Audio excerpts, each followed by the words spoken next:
A Receita Federal, o Ministério Público e policiais civis, militares e federais apresentaram hoje ao país resultados concretos da união de esforços no combate ao crime organizado e revelaram aos brasileiros como facções como o PCC se infiltraram pela força em todos os setores da economia brasileira, na agricultura, na indústria, no comércio e no setor financeiro.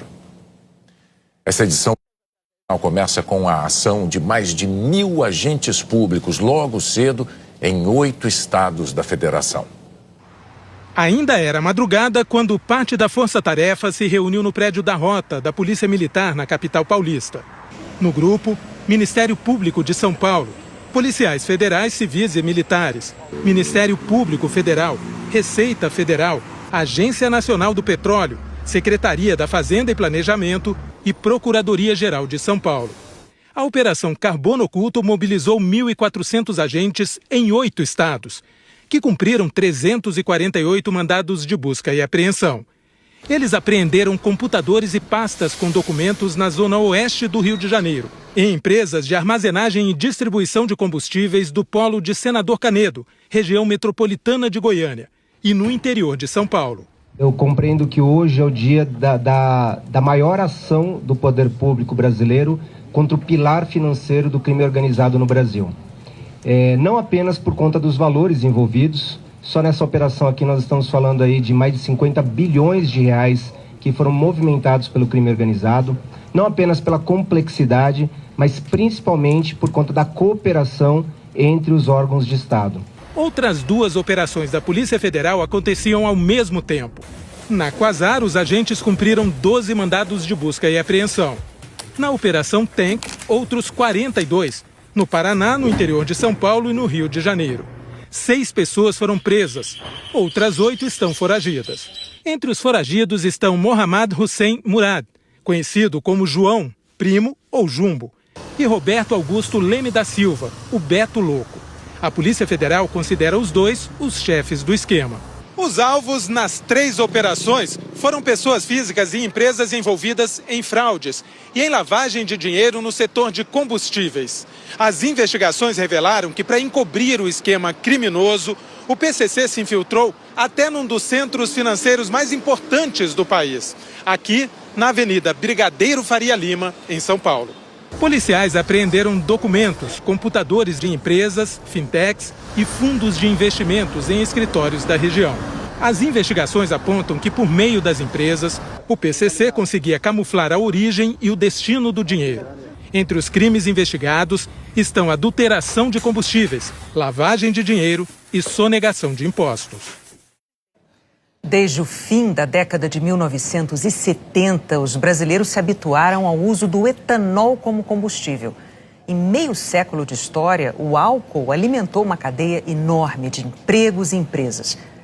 Esse mercado gigantesco despertou a cobiça do crime organizado, que se infiltrou em todas as etapas da cadeia de produção, inclusive com a adulteração da qualidade do produto. O esquema descoberto pela investigação começava com a importação via Porto de Paranaguá, no Paraná, de 2 produtos estratégicos. A nafta, um derivado do petróleo, e o metanol, um composto químico usado em tintas e plásticos. Oficialmente, essa importação tinha como destino a indústria química e os fabricantes de biocombustíveis. Mas, na prática, os carregamentos eram usados para batizar gasolina e etanol, o que é ilegal. Fiscais da Agência Nacional do Petróleo fotografaram, em junho deste ano, esse caminhão-tanque carregado de metanol. O caminhão ficou 3 dias estacionado na zona leste de São Paulo. Pouco antes de voltar a circular, a placa que identificava o carregamento de metanol foi substituída por outra, usada no transporte de etanol, o álcool vendido nos postos de combustíveis. Só naquela noite, segundo a ANP, o caminhão descarregou o produto em 4 postos de combustíveis de São Paulo. Os investigadores afirmam que este flagrante exemplifica como o grupo criminoso usava o metanol para adulterar a gasolina e o etanol vendidos em postos pelo país. O prejuízo para o consumidor é imediato. Além de pagar por um produto e levar outro, o metanol ainda danifica o motor do carro. O metanol é um solvente químico extremamente tóxico, extremamente perigoso, que tem restrição na ANP para conter apenas 0,5% em combustíveis, por exemplo, na gasolina. Não obstante, fiscalizações no estado de São Paulo apontam alguns postos com até 90% de metanol, o que é extremamente arriscado para as pessoas, para os veículos, para o meio ambiente. A Receita Federal identificou cerca de 1.200 postos de combustíveis vinculados ao grupo, de bandeira própria e de bandeira branca, que movimentaram mais de 54 bilhões de reais, mas só pagaram 90 milhões de reais em impostos, um indício claro de sonegação. Segundo a Força Tarefa, o combustível era vendido pelo grupo Aster e Copap e transportado por caminhões da G8 Log. Apesar de ser do ramo de transporte, os investigadores afirmam que a G8 Log não tem nenhum caminhão registrado no nome dela e usa empresas em nome de laranjas. Ainda segundo a Força Tarefa, a frota a serviço desse grupo é de mais de 1.000 caminhões. Quem se apresenta como dono da G8 Log é Mohamed Hussein Murad. Há mais de 10 anos, investigações do Ministério Público de São Paulo colocam o empresário como chefe do esquema de sonegação fiscal, lavagem de dinheiro e adulteração de combustíveis. O crime organizado se apoderou de propriedades em cada etapa do setor do etanol. Fazendas, produtoras de cana-de-açúcar, usinas fabricantes de álcool, distribuidores de combustível. Em muitos casos, as compras foram mediante ameaças e a preços menores do que os valores reais. O PCC se aproveitou da crise das usinas de etanol no interior de São Paulo na década passada para se infiltrar nesse mercado. Segundo a PF, o PCC usou laranjas para colocar dinheiro nessas empresas.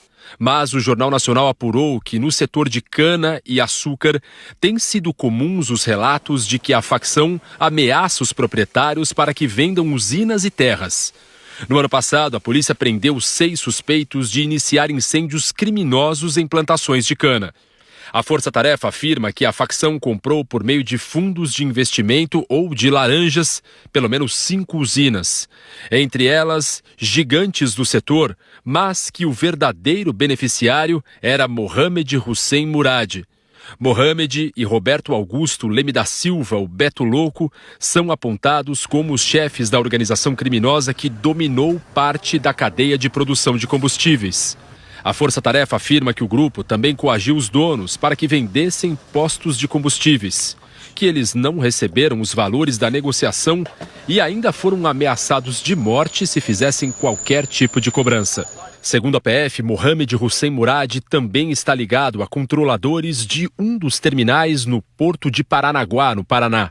A Receita Federal identificou que o grupo adquiriu vários bens de luxo ao longo dos últimos anos, como 6 fazendas no interior de São Paulo, avaliadas em 31 milhões de reais, e uma casa em Trancoso, na Bahia, comprada por 13 milhões. É claro que a gente precisa prender essas pessoas, é óbvio que a gente tem que estar em portos, aeroportos, fronteiras, apreendendo drogas.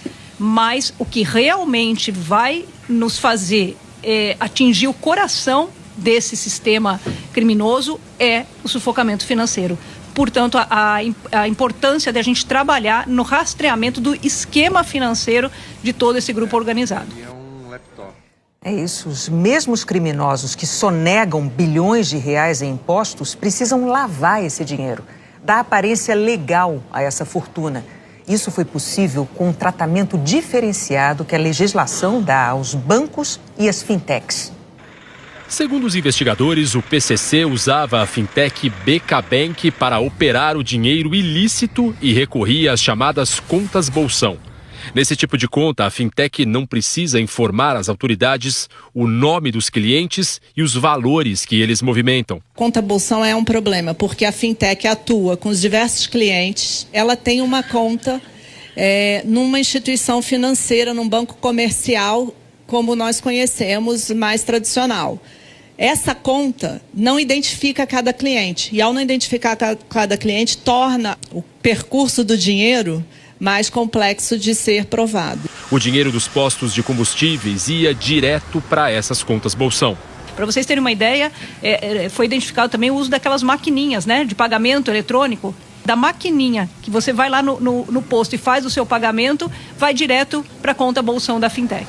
De acordo com a Receita Federal, no período de 5 anos, só no BK Bank, os bandidos movimentaram 46 bilhões de reais. A Força Tarefa também descobriu que a maior parte do dinheiro era investida em ao menos 40 fundos de investimento. A maioria dos fundos era administrada pela REAG, uma das maiores gestoras do país, listada inclusive na Bolsa de Valores de São Paulo. Segundo a investigação, essas aplicações em fundos reuniam 30 bilhões de reais. A REAG foi alvo de busca e apreensão. O MP de São Paulo pediu explicações ao Banco Genial, administrador de um fundo que movimentou 100 milhões de reais.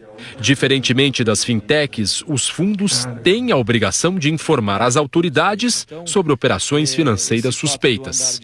Dados da Receita Federal apontam que, como todo esquema fraudulento, a organização criminosa sonegou mais de 8 bilhões em impostos. É um esquema de lavagem de dinheiro que infelizmente pode ser utilizado, entre aspas aqui, estaria disponível para quem quisesse utilizar como sonegador, traficante, enfim, toda a sorte de criminoso que pudesse utilizar, quisesse, enfim, infelizmente utilizar esse fundo. Entidades do setor do álcool declararam apoio irrestrito às operações contra a atuação do crime organizado. A REAG Investimentos afirma que atuou como prestadora de serviços de fundos citados na operação e que nunca se envolveu nas atividades econômicas dos clientes. O Banco Genial informou que o fundo suspeito de irregularidades foi estruturado por outros prestadores de serviço e transferido à instituição em 2024, após as devidas diligências. Afirmou também que não recebeu qualquer notificação oficial sobre a investigação e que, ao tomar conhecimento pela imprensa, renunciou à prestação de serviços ao fundo. A usina do grupo Virgolino de Oliveira declarou que está colaborando com as autoridades. Nós não recebemos resposta do BK Bank, do grupo Aster, da Copap, da G8 Log, da usina Itajobi e da defesa de Mohamed Murad. E não conseguimos localizar a defesa de Roberto Augusto Leme da Silva. O governo federal anunciou que amanhã, sexta-feira, vai incluir as fintechs na legislação que rege os bancos. Em Brasília, autoridades deram mais detalhes sobre as falhas que permitem a lavagem de dinheiro. E o ministro da Fazenda, Fernando Haddad, anunciou que o governo federal vai ampliar a fiscalização das chamadas fintechs, empresas que usam a tecnologia para oferecer serviços financeiros de forma mais simples e rápida. As fintechs terão um tratamento de banco, ou seja, elas terão que prestar os mesmos esclarecimentos sobre movimentação financeira, sobretudo essas completamente inusuais, né? E nós vamos poder, a partir daí, destrinchar outros esquemas de lavagem de dinheiro com muito mais rapidez.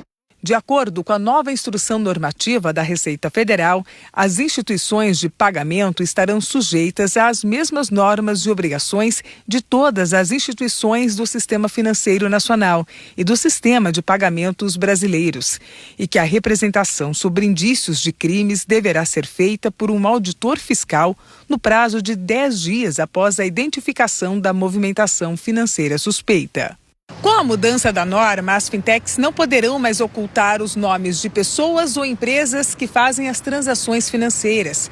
Segundo a Receita Federal, a regulação corrige um vácuo de 20 anos entre normas mais flexíveis para as fintechs e as regras do sistema financeiro tradicional. A mudança é bem vista pela federação que representa os bancos. Isso iguala a regra de competição e permite que o cliente final tenha, na verdade, as melhores condições de preço e os melhores serviços, e o Estado consiga, então, resolver todo o problema de recolhimento, de cumprimento de obrigações fiscais e prevenção à lavagem de dinheiro.